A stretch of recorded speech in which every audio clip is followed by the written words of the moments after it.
This is the Change Physician, episode 200. Bicentennial. Bicentennial. 200 episodes. Yeah. Hey, folks. Welcome back to the Change Physician podcast. As your host, Dr. Kevin Cuccaro, with my amazeballs co-host, Dr. Melissa Katie. Dr. Katie, how are you this day? This day, I'm great. This day? This day, you're great? Today, this day.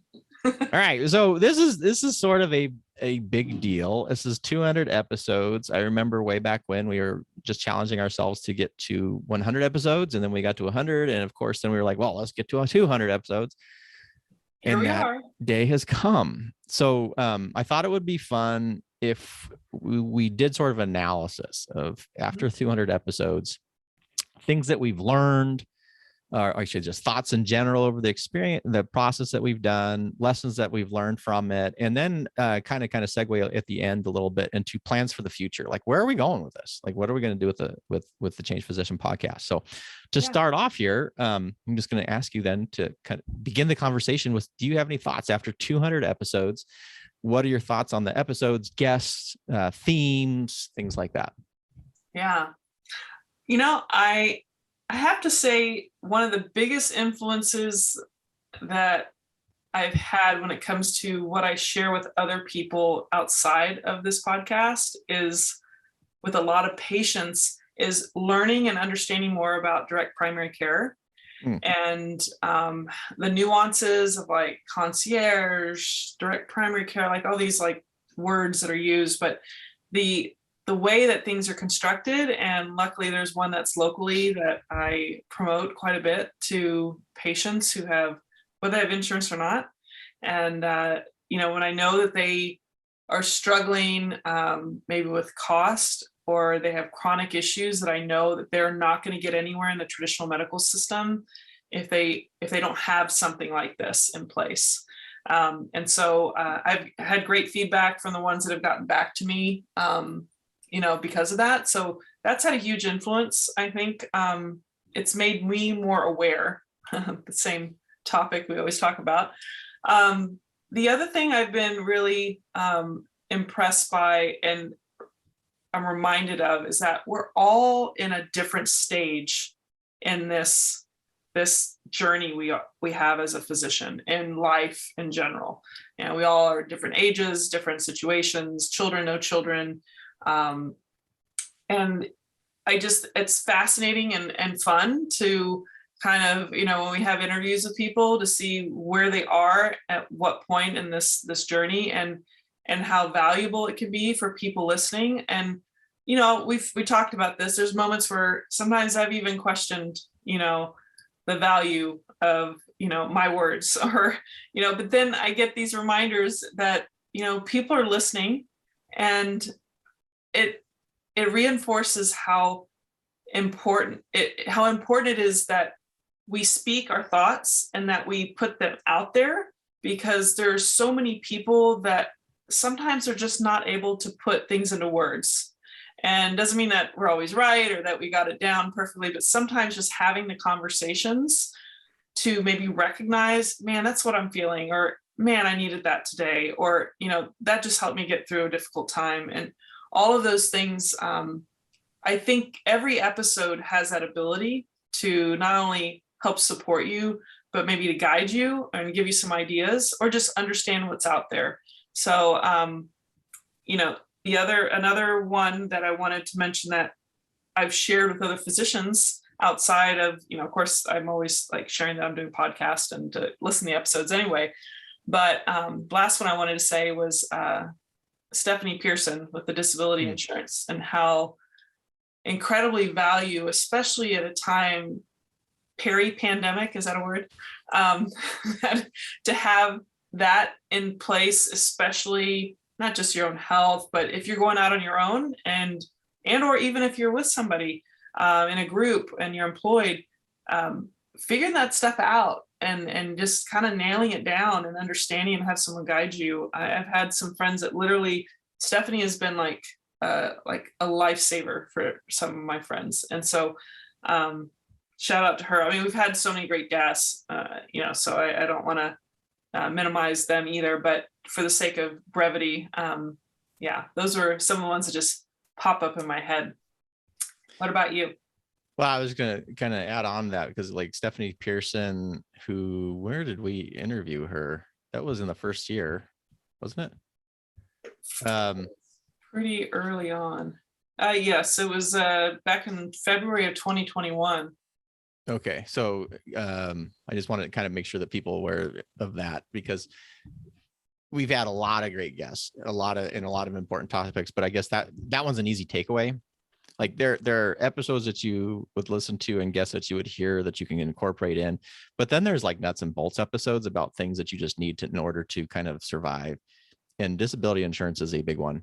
So in the insurance industry, like the financial service industry and a lot of like the healthcare industry is full of pits and vipers, like, right? So to have someone you can actually trust is huge. And yeah, and she was great great guest. And I think universally she's been on a lot of podcasts, and she actually is sponsors some of the physician bloggers out there. And I have not yet found anybody that says a bad word about her, because she does good work. I mean, and that's really cool. So those are I love those. Like there are people that just need to be known. Yeah, and they're providing true valuable services. And so, yeah, absolutely. And that's so important for physicians. I guess other takeaways is again on the guests. What I really enjoyed in the first 100 particularly, was we were doing a lot of kind of like external and internal. So our first 100 were much more of almost an external focus, where we were bringing in a lot of guests. And that was really fun to see so many different people doing amazing things. As we talked about in a recent episode, where you're just, I don't know if I'm making a difference. The other part is to think that there's so much doom and gloom, part of it being our negative focus of our brains, and part of being the news then feeding that with all the negative stuff and all the awfulness, is you think, man, this just sucks. But then we bring on these guests, and they're doing just, who are just doing super cool stuff, like Paul Thomas, who's been back with his direct primary care, which he talked about. Some of our early guests with, we had a lot of DPC docs, some of them whom I knew, like Peter Lehman, who was a DPC doc, and Kathy Mock, who was a friend of mine who started DPC. And those are fun because those were personal, and you can see what they're doing to really make a difference, kind of pull and grab and take charge of their life, which is part of, one of the reasons we started this podcast. And then some of the new people that we met, who were doing things outside of medicine. So Jen Tang, who does direct sales, and our other sort of direct sales representatives. I'm forgetting the other one who was so funny. Our ophthalmologist. Yes. Vicky. So Vicky Chan. And it was just super cool to see physicians doing things both in medicine, new and different, particularly the direct primary care, and then outside of medicine. So like direct sales, which is not necessarily, but has a lot of, not the same thing as medicine, but has a lot of stuff that you can learn and practice. Sales, you will never hurt yourself by learning sales. Caleb Redden with his discussion on fitness, Doc Thor, and his own physician journey. Like, here's this guy. That was another one that reminded me, is the whole looking at a person, you don't know who they are. Everybody has a person a story to tell. And Caleb looks like Thor. He literally looks like Chris Hemsworth. And you think, oh, this is a buff guy. And holy crap, his talk about some of the traumas that he went through in residency, where you just realize there's this, every journey is unique, but every journey has a shared path. And I don't know, it's been amazing to have those kind of things on that external sort of journey. And then over the last 100, so we talk about more like the personal development. So over the last 100 episodes, this is going to sound so like self-serving in so many ways, is I have felt very greedy, and that this feeds a need in for me to talk about this stuff, the things that I find very, very important, that I have a hard time talking to other people because some people just want to talk about superficial fluff, like whatever the most recent TV show is. And I can do that at times, but I don't find that intellectually stimulating. Mm-hmm.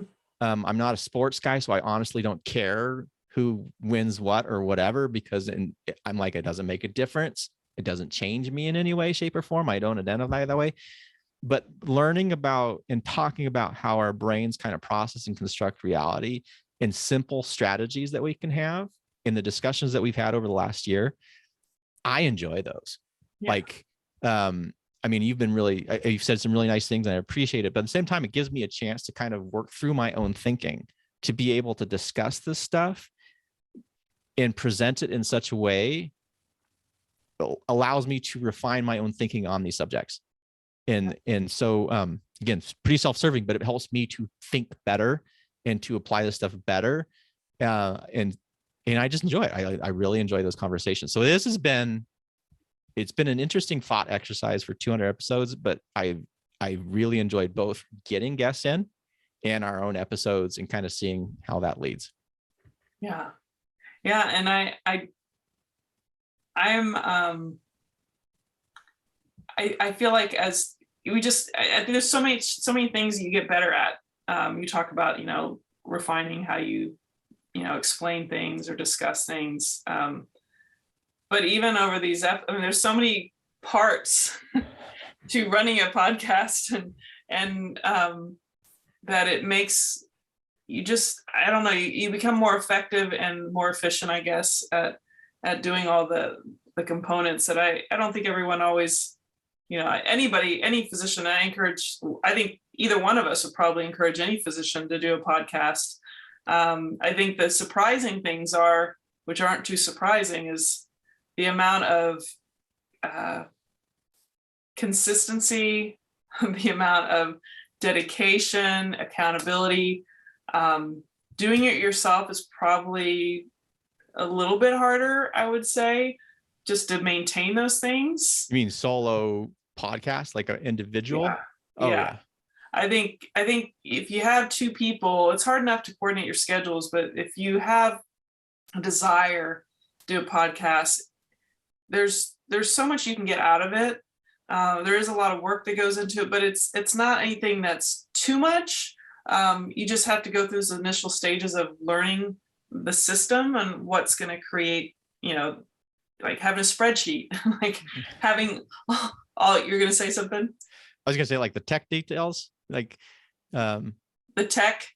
Yeah, because you kind of think about the barriers people have. There's the technology. Yep. Which is concerning, like, well, how do I record an episode? How do I upload it? All of which is easy to Google. Mm-hmm. Doesn't necessarily mean it's simple to do, because I think you're awesome at it. Melissa's like the total tech guru on us, for anybody who wants to know. But there's these little teeny barriers to it, and the technological hurdles, I think, are ones that are easily overcome with a little bit of research. And the advantage of a physician is we can generally look stuff up. Mm-hmm. The problems with the singles, though, it's incredibly difficult to get out to do it every week, to get that persistence. It's sort of like having a workout buddy. Like, I remember when I was in high school, my best friend and I, Rob, still like my little brother, we started doing this weightlifting program, and he would drive to my house just before 5 a.m. And then we would go to the gym at school, and we would be there for like an hour every day before school started. And it was freaking brutal. Like, there were some days you just didn't want to get out of bed. And there was a couple of days he actually knocked on my window because I was still in bed. And, but having that somebody to kind of pull you through it, because that they're coming, or he was driving and he knows I'm waiting for him, so that it makes the consistency easier to do. Still not easy, but definitely easy. And I think having you and knowing that you're going to be there has gotten me through days that I was like, I really don't want to do this. Ditto. Literally, like, it's like a workout buddy. Versus if you're a solo podcaster, that takes a lot more effort. I'm an inherently a lazy person. I need all these external cues. I had a solo podcast. It was really hard. And then I was even worse, as I said, I'm going to do a solo podcast and I'm going to not interview anybody because everybody else is interviewing everybody. That's super, super, super hard. Not saying it's impossible, but holy crap, there's a reason that the most popular podcasts are all interview podcasts.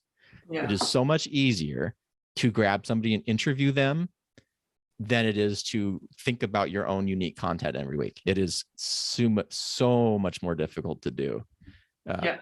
Yeah. So having you, oh my God, it's like the best. Oh, well, it's like like you said, it's like podcasting is like a workout, and it's like sometimes you don't feel like doing it, but you're so glad you did it after you're done.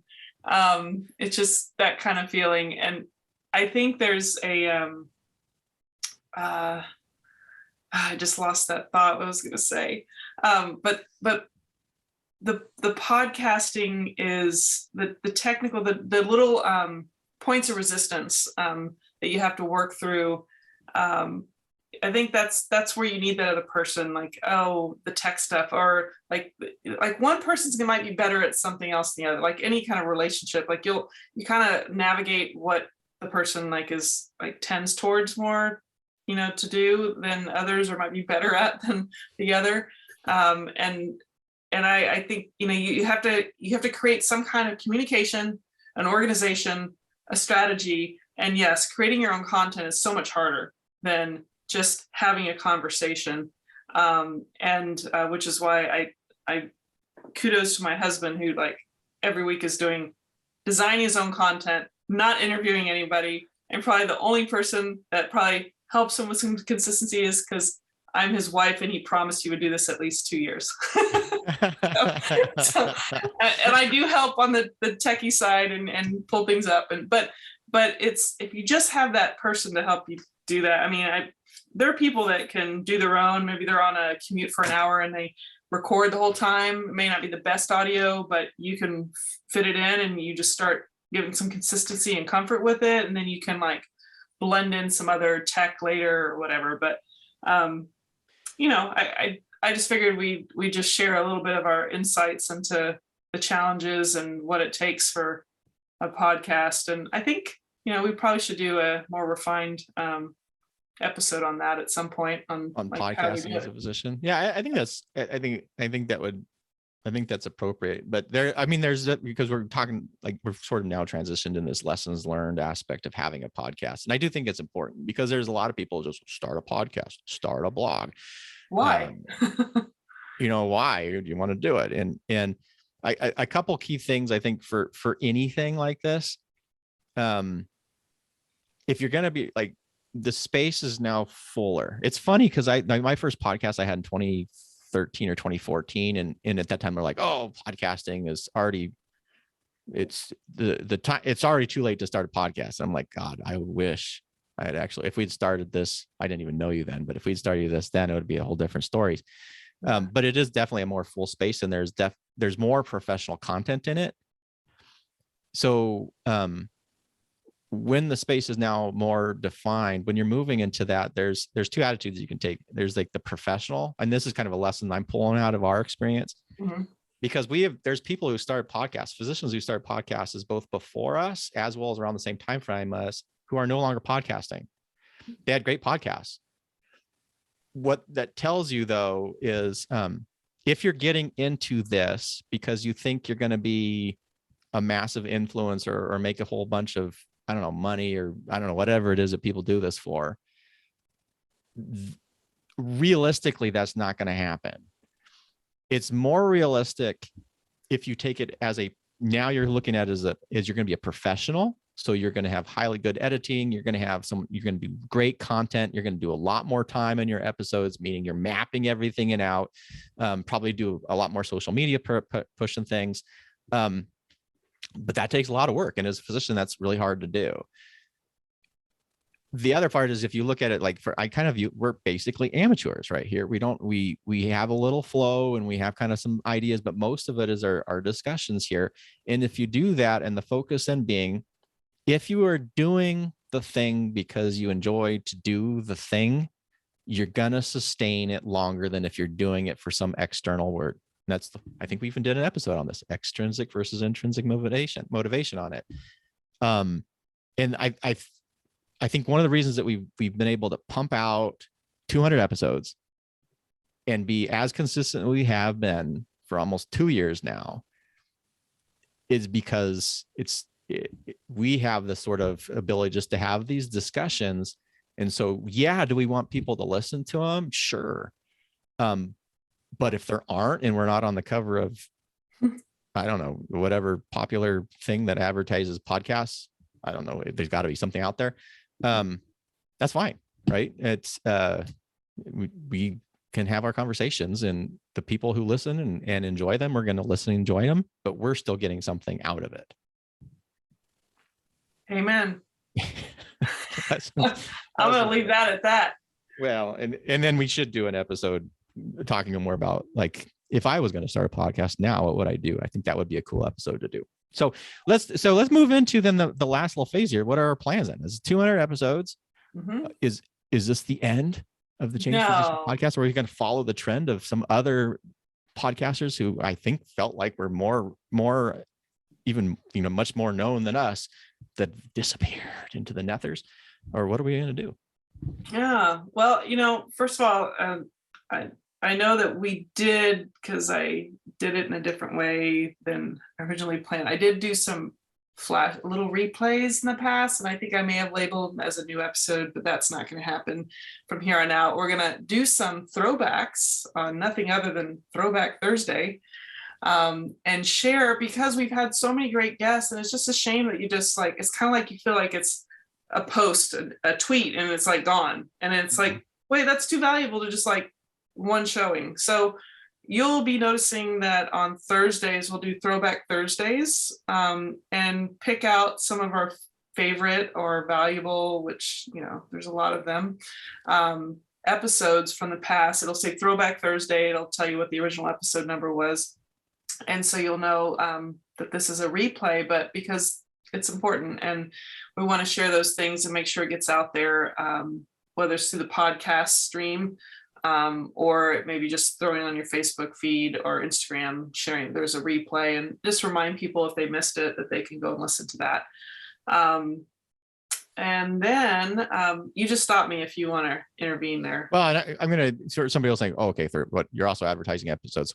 We are definitely doing that because things get buried. And to be honestly, from a tech side, I'm not, because we use this weird little software thing, the way we publish ours, that actually takes the YouTube video and then transitions it to a audio only option that then distributes it to the networks.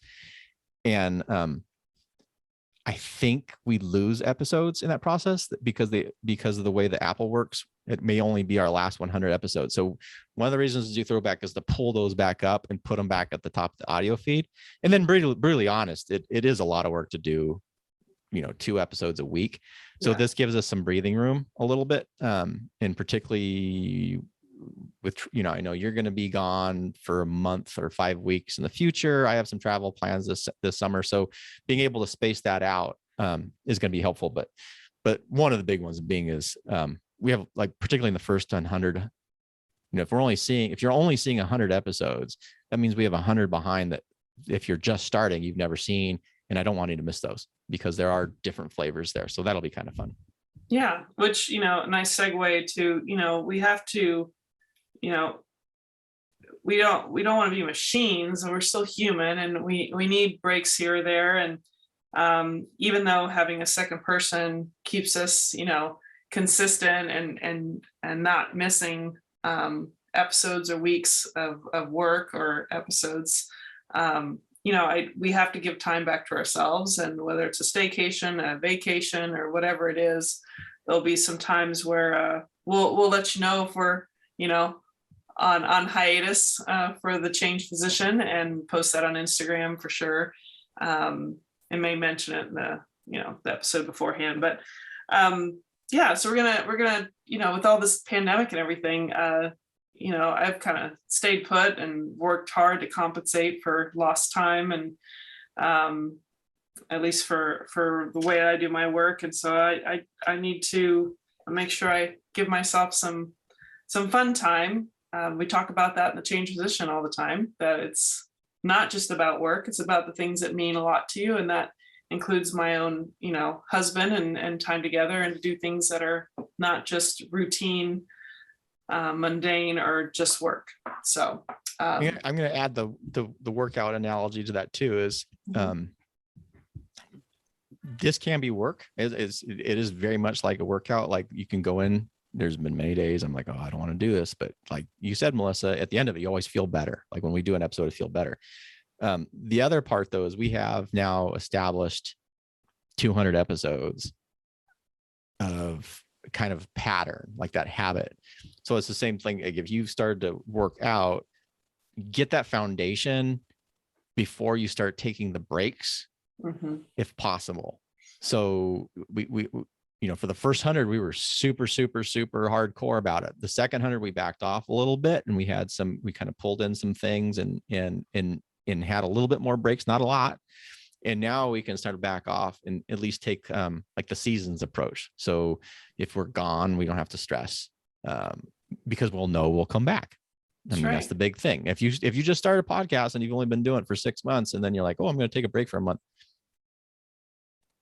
then there's a lot of inertia there, but we have at least, I feel, enough of momentum that we can take these defined breaks when we're doing things rather than trying to logistically figure out how we're going to record when you're down in New Zealand and Australia, which is a huge, big time difference. It just makes it, this is a point where you can do it in the same, you don't want to make them too long, but at the same point, if you've been working out for 2 years and then you want to travel to Europe for 2 weeks and you don't want to worry about working out, you're probably going to be okay. Yeah. Go walk places, modify your activity. That's a big concern of mine, because we are going to Scotland and London and for 2 weeks. And that's what I'm thinking about. I'm not going to be able to do my kettlebells for 2 weeks. I'm kind of stressing.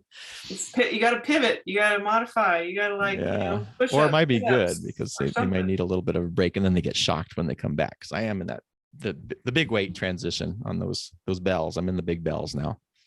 Well, there you go. Well, you probably don't want to carry that in your suitcase. So you're just going to have to think of activities that use your body, do functional workouts.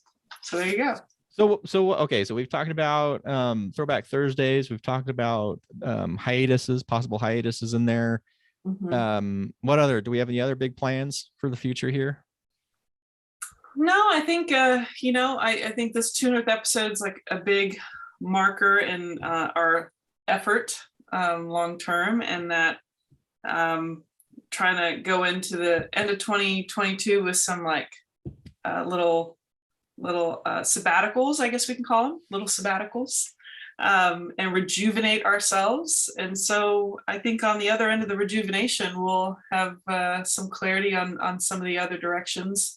But I think we both love, speak for ourselves, we both love interviewing people and learning about other people's stories. I don't think that'll ever completely go away. I think it's just really cool to just like you said, we all have a story.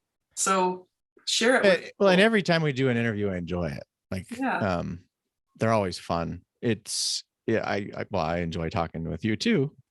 But I guess it's all fun. I feel like the same thing. But we talk to each other all the time. It's nice to have a new person every once, so I'll mix it up. It is. I'm gonna kind of flip it a little bit on other plans. And so I'm just going to throw these ideas out there, and listeners, you can listen as well. As I'm like, okay, well, how can we then continue to grow? Like, what are the other goals that we may have? So the internal goals is at least some, continue to publish consistently. I would like to get better at being able to not have all these pauses like I'm doing right now, like being able to very consistently in my flow, and then maybe be able to refine to stay on task a little bit more rather than going off all over the place like I tend to do. So to be a better podcaster would be a goal. And then the other thing though, and we've been talking about this in the beginning, is just the community. We have not done a lot on the community side. So we do have an email list. We have, everybody can go to thechangedphysician.com and sign up. We've been very quiet there. Yeah. But ultimately, I would like us to see, like, where would we take this community? Would we actually do a Change Physician event? Would we do, or maybe they're going to be Change Physician challenges instead of like an event where you're trying to get a bunch of speakers. Maybe we're going to do retreats. Maybe we're going to do something where we get a small group of people and we go off on a trip and maybe do some challenges there. Like I'm thinking like challenging vacations where they have whitewater rafting or something. Or ways to, I've thought about things like, personal development and these skills. I'm still thinking there's got to be a way to take some of these concepts and then put them into a journal format and almost like a change journal, where then we can, move in that direction. So those are some of the things I'm, without trying to make this into an overwhelming stress, I would like to see us grow in some other places. And I would like to see us move into that community side, particularly since one of our future episodes that I want to do is going to talk about some of the predictors of happy aging. Yes. And that community and connection is a big one. So how can we pull that in? Those are the two words I was going to finish off with is connection and community. The areas that I think you and I both have to work on and help create more. And we're being very open and honest and vulnerable here with the community, because it, sometimes it's just easier to just be right where you're at and talk about things, and sometimes connecting with others is not always easy, or I'll say that from personal experience. It's easier for me to get things done than to connect with people. It's just a natural inclination for me. Say, if you're introverted, like I'm theoretically an ambivert, but more on the introverted side, it becomes much easier. It's just like I am not a big old extrovert gregarious person. That's just not me, but I do enjoy it. Like one of the big things that I miss in my life phase now, where I've transitioned into a different role and I'm not really in entrepreneurial, I'm an employee now, I'm not an entrepreneur. I miss going to events and connecting with like-minded individuals. And I think from the change physician side, my suspicion is there's a lot of physicians like that, where how can you find a community of like-minded people? One of the advantages of having a podcast like this is if you're listening to this and you enjoy it, then you're a like-minded person. So getting us together then would be a lot of fun. I'm kind of worried about the work involved with that, but that'd be fun. Hire somebody. Yeah, and then you're doing the connection thing, and we're kind of stepping outside of our comfort zone, which is good. Yeah, and a challenge doctor always likes to say that's a good thing sometimes. Yeah, challenge ourselves a little bit. So. Yeah, it's good. No, I think it's something we've aspired for that, or to that at the beginning of all this, when we thought about our goals. And I think these next 6 months or so are part of that regathering and finding ways to do a better job of connecting and creating community. So any other final thoughts, Kevin? I think that'll do it. Why don't you take us out? Okay. Well, thank you all for joining us with the Bicentennial episode.